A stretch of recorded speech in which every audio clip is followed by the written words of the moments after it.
जय हिंद दोस्तों। आज कंप्यूटर फंडामेंटल की वीडियो नंबर 16 में हम लोग बात करने वाले हैं कंप्यूटर जनरेशन के बारे में। और इससे पहले वीडियो में हम बताए हैं कंप्यूटर जनरेशन होता क्या है, कंप्यूटर के जनरेशन को कैसे विभाजित किया गया है, कुल 5 भागों में किया गया है। तो आज उस 5 भागों में से हम भाग नंबर 1 यानी कंप्यूटर जनरेशन 1 के बारे में बात करने वाले हैं, जनरेशन फर्स्ट जनरेशन के बारे में। और इस जनरेशन में क्या चीज़ें हैं, हमने पूरी बातें लिखी हुई हैं, कुछ बातें जो आपको समझानी है, तो एक बार आप इससे नोट भी कर लेंगे, अच्छा रहेगा। तो एक बात हम शुरू से आपको समझाते आते हैं। सबसे पहली बात तो हमने बात किया था कंप्यूटर का जो जनरेशन होता है वो कुल 5 होते हैं। तो पहले जनरेशन के बारे में आज हम बताएंगे। तो पहले जनरेशन में पहली बात आती है ड्यूरेशन के बारे में। किसके बारे में? आप बारी बारी देखते चलिए, सारी बातें समझ में आएगी। पहला होता है ड्यूरेशन, हिंदी में इसको बोलते हैं अवधि, यानी किस समय के बीच में एक पहला जनरेशन था। तो हर जगह पे, जैसा कि हमने पहले भी बताया था, हर जगह देखेंगे जनरेशन का ड्यूरेशन अलग अलग होता है। तो हम इसमें कुछ जनरेशन जो कुछ वेबसाइट से, जहाँ पे जेन्युइन चीज़ें होती हैं, वहाँ से लिए हैं। तो पहली जनरेशन की अगर बात की जाती है तो 1945 से लेकर 1954 तक चलता है ये जनरेशन, ठीक है ना। और हम ये नहीं कह रहे हैं कि एक फिक्स है, तय है, ये नहीं है। ये हर जगह आप जहाँ भी देखेंगे, बुक में, किताब में, कहीं भी, और ऑनलाइन प्लेटफॉर्म पे देखेंगे तो हर जगह पे अलग अलग होता है। ये मायने नहीं रखता है, ये आपसे कभी नहीं पूछा जाता है कि किस ड्यूरेशन के बीच में रहा है, ठीक है ना। तो अब हम बात करते हैं, आप ड्यूरेशन पकड़ लीजिए 1945 से लेकर 1954 तक, ठीक है ना। अच्छा, अब हमने ये भी बात किया हुआ था कि जो कंप्यूटर की जनरेशन होती है ना, उनको इलेक्ट्रॉनिक कंपोनेंट के अनुसार विभाजित किया गया है। तो इसमें जो मुख्य इलेक्ट्रॉनिक कंपोनेंट यानी मेन इलेक्ट्रॉनिक कंपोनेंट होता था, वो क्या होता था, इससे पहले वीडियो में हम बात भी किए हैं, वैक्यूम ट्यूब होता था। क्या होता था? Vacuum tube. यानी पहले जनरेशन के जितने भी कंप्यूटर बनते थे उन सभी में वैक्यूम ट्यूब लगा होता था, जो मुख्य प्रोसेसिंग का काम करता था। आज के जैसे आप जो कंप्यूटर चलाते हैं, अभी इस कंप्यूटर ये फोर्थ जनरेशन कंप्यूटर होते हैं। तो इन कंप्यूटर में सीपीयू उपयोग होता है, यानी प्रोसेसिंग काम कौन करता है? सीपीयू। तो प्रथम पीढ़ी के जो कंप्यूटर बने थे उसमें सीपीयू नहीं होता था, उसमें उसके जगह पे वैक्यूम ट्यूब होता था सीपीयू के स्थान पे, जो बहुत ही स्लो काम करता था। अगली बात देखते हैं, इसमें जो प्रोग्रामिंग भाषा होती थी, प्रोग्रामिंग लैंग्वेज, यानी हर जनरेशन में कोई ना कोई प्रोग्रामिंग लैंग्वेज काम करती है। इस जनरेशन में बहुत सारी प्रोग्रामिंग लैंग्वेज आ गई, लगभग हजारों प्रोग्रामिंग लैंग्वेज हैं जिनकी मदद से प्रोग्राम सॉफ्टवेयर बनते हैं। लेकिन पहले ज़माने में जब शुरुआत की गई थी कंप्यूटर की, उस टाइम पे कोई प्रोग्रामिंग लैंग्वेज नहीं होती थी, बस एक ही भाषा होती थी जिसका नाम होता था मशीन लैंग्वेज। और मशीन लैंग्वेज का कोड 0 1 के फॉर्मेट में लिखा जाता था, जिसको अभी भी कंप्यूटर समझ पाता है। यदि आपसे कोई क्वेश्चन पूछता है कि कंप्यूटर कौन सी भाषा जानता है, तो मशीन भाषा जानता है, ठीक है ना। अच्छा, तो इस जनरेशन में मशीन भाषा का उपयोग किया गया। अगला जो होता है भाई, वो होता है मेमोरी। अगर मेमोरी की बात की जाए तो आज के समय में मेन मेमोरी जो होती है, रैम और रोम होती है, काम करती है।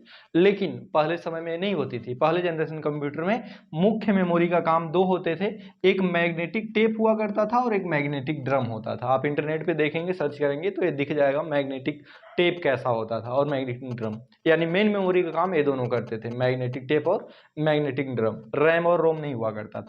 अभी के लिए इनपुट देने के लिए हम लोग किस चीज़ का उपयोग करते हैं? कीबोर्ड, माउस इनपुट देते हैं, मॉनिटर पे आउटपुट लेते हैं। तो पहले समय में ये भी नहीं हुआ करता था। उस टाइम में इनपुट के लिए उपयोग किया जाता था क्या?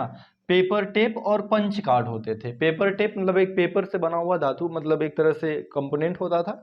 और पंच कार्ड भी कुछ मतलब पेपर का ही बना होता था, उस पर छेद कर करके लिखा गया होता था, पंच किया गया होता था, ठीक है ना।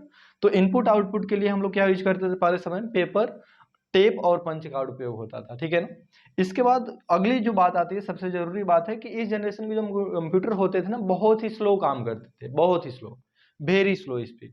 इनकी जो गति थी, प्रोसेसिंग गति क्या होती थी? स्लो होती थी। और दूसरी अगली जो बात है वो है साइज। इस जनरेशन कंप्यूटर ना, आप सोच भी नहीं सकते हैं, साइज में एक घर के बराबर होते हैं। जिस घर में आप हैं उस घर के बराबर इतने बड़े बड़े कंप्यूटर होते हैं। आज के समय में तो एक घर में हजारों कंप्यूटर आ जाएंगे, छोटे छोटे रखे जाए तो। लेकिन पहले जमाने में जो कंप्यूटर होते थे, जो पहले समय कंप्यूटर होते थे, एक कंप्यूटर के लिए एक घर पूरा फिक्स होता था, मतलब बिग साइज होती थी। तो यहाँ पे वेरी लार्ज साइज क्या होती थी, और यहाँ पे लिखा ओक्यूपाई रूम, लगभग एक रूम को कवर कर लेते थे, घेर लेते थे। इस बात को ध्यान रखेंगे। क्वेश्चन भी आता है कि किस जनरेशन कंप्यूटर साइज में सबसे बड़े होते थे। तो पहले जनरेशन के जो कंप्यूटर होते थे साइज में क्या होते थे? बड़े होते थे। इस जनरेशन में ढेर सारे कंप्यूटर बनाए गए थे। तो कुछ के एग्जाम्पल हम देख लेते हैं, जैसे IBM 650। IBM एक कंपनी है जो बहुत सारे कंप्यूटर बनाती है। जैसे आज के समय में मान लीजिए डेल है, HP है, ये कंपनियां हैं। तो अभी लैपटॉप या कंप्यूटर बनाती हैं, लेकिन पहले समय में IBM कंपनी हुआ करती थी।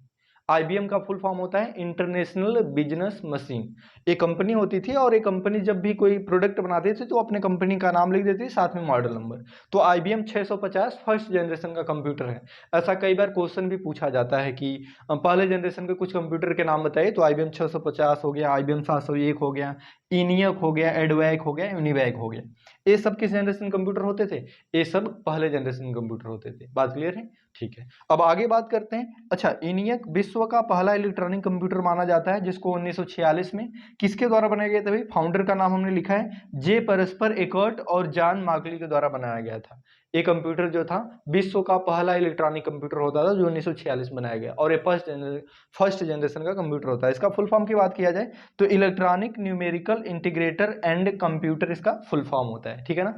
और इसी जनरेशन के और भी कुछ कंप्यूटर हैं, जैसे अगला है एडवैक। क्या भी? एडवैक। एडवैक का मतलब होता है electronic discrete variable automatic computer. इसको बनाने वाले का नाम था वॉन न्यूमैन।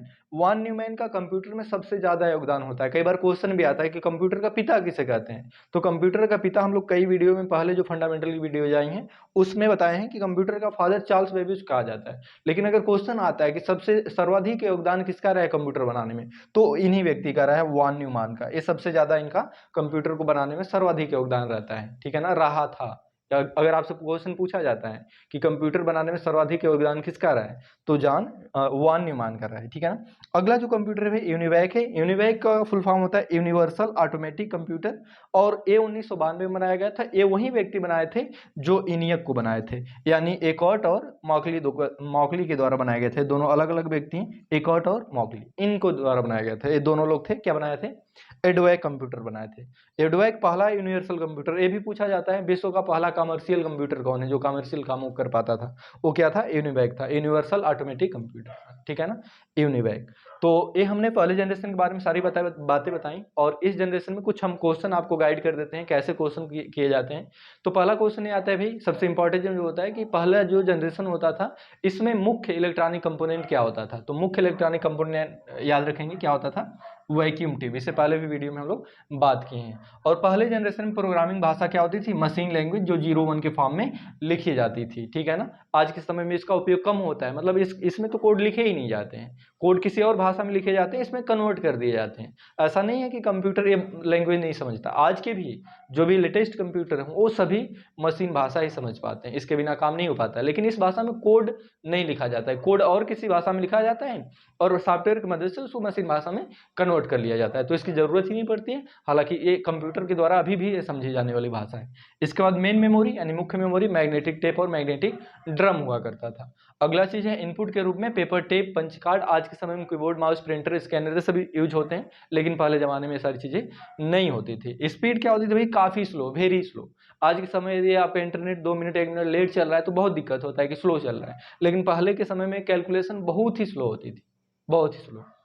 और अगली चीज होती है साइज, काफी कवर करता था, यानी एक रूम को कवर कर लेता था, ठीक है ना, एक रूम को ये कवर करता था। एग्जाम्पल कंप्यूटर, हमने कुछ कंप्यूटर के नाम बताया, IBM 650, IBM 701, ENIAC, एडवैक, यूनिवैक। ये सब क्या है? ये सब पहले जनरेशन के कुछ कंप्यूटर के नाम हैं जो एग्जाम्पल कंप्यूटर करके हमने आपको बता दिया, और इनके बारे में कुछ लिखा हुआ है। ENIAC का फुल फॉर्म कई बार पूछ लिया जाता है, उनके फाउंडर कौन है, ये सारी चीजें तो हमने नोट कर दिया है, ठीक है ना। तो बस इस वीडियो में इतना ही। Thanks for watching this video.